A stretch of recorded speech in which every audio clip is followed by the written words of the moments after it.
جس طریقے سے ہماری فزیکل ہیلتھ بہت ضروری ہوتی ہے، جسمانی صحت بہت ضروری ہے، اسی طریقے سے ہماری ذہنی صحت بھی بہت ضروری ہوتی ہے.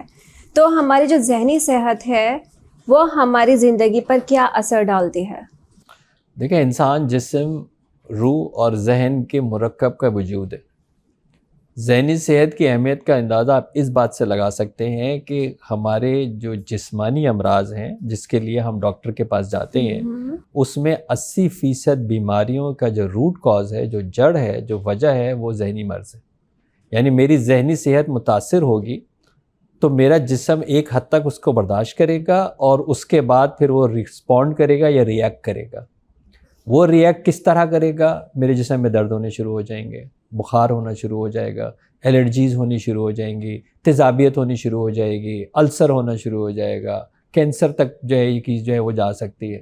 تو یعنی میں ڈاکٹر کے پاس جو اپنی بیماری لے کے جا رہا ہوں، اس کے 80% وجوہات میرا ذہنی دباؤ ہے جس کو میں سارٹ آؤٹ نہیں کر پا رہا ہوں. تو اس کا مطلب یہ ہے کہ اگر میں ذہنی طور پر صحت مند نہیں ہوں تو میں مکمل طور کے اوپر صحت مند ہو ہی نہیں سکتا، کیونکہ میرا جسم بیمار ہے. تو جب میرا جسم بھی بیمار ہو گیا، میرا ذہن بھی بیمار ہو گیا، تو میں روحانی طور پر کبھی بھی نہیں ہو سکتا. میں عبادت کیسے کروں گا؟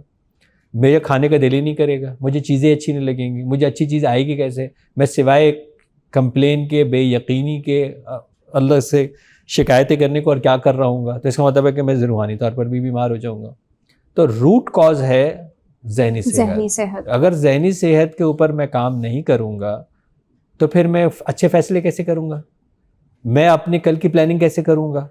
میں اپنے لیے اور اپنے جو میری ذمہ داریاں ہیں، ہر شخص کی ذمہ داریاں ہوتی ہیں نا، اس کے گھر والے ہیں، وہ اس کے فرائض میں سے ہیں، وہ میں کیسے پورے کروں گا؟ مجھے امید کی کرن نظر کیسے آئے گی اگر میں ذہنی طور کے اوپر صحت مند نہیں ہوں؟ میں اچھی چیزوں کے اندر بھی اس کو انجوائے کیسے کروں گا؟ مجھے اوپر اگر کوئی آزمائش آئے گی تو میں فائٹ بیک کیسے کروں گا؟ تو میں تو اپنی زندگی کے اندر ایک بغیر اچھی ذہنی صحت کے آگے بڑھ ہی نہیں سکتا، چل ہی نہیں سکتا. تو ہم لوگ کیا کرتے ہیں کہ کیونکہ یہ جو بیماریاں ہیں وہ ہمیں نظر آتی ہیں جسم کے اوپر. ذہن تو ایک ایبسٹریکٹ ہے نا، ذہن کا وجود ایک ایبسٹریکٹ ہے، وجود تو نہیں رکھتا، پروگرام ہے. جیسے آپ کا کمپیوٹر خراب ہوگا تو ہم کیا کرتے ہیں؟ کمپیوٹر کی پہلے ساری چیزیں چیک کر رہے تھے، پھر سمجھ میں آتا ہے یار سافٹ ویئر کے اندر پرابلم ہے. تو یہ سافٹ ویئر کا پرابلم ہے نا. تو اب کیونکہ ہمیں سافٹ ویئر نظر نہیں آ رہا ہوتا تو ہم یہی کر رہے ہوتے ہیں، دوائیاں کھا رہے ہوتے ہیں، ٹوٹکے کر رہے ہوتے ہیں. جسم کا پین کہہ رہا ہے پے اٹینشن، تیزابیت کہہ رہی ہے کہ مجھ پہ توجہ دو، میں اس کو دوائیاں کھا کھا کے سپریس کر رہا ہوں.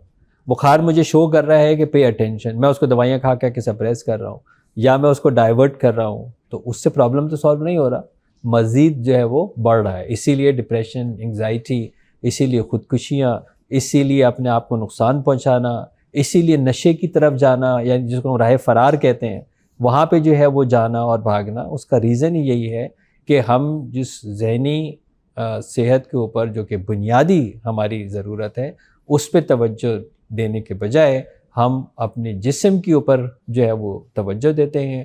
اور بالکل ایسا ہی ہے کہ گاڑی کے جو پنچر ایک ٹائر ہے اور ہوا دوسرے ٹائر میں بھر رہا ہوں.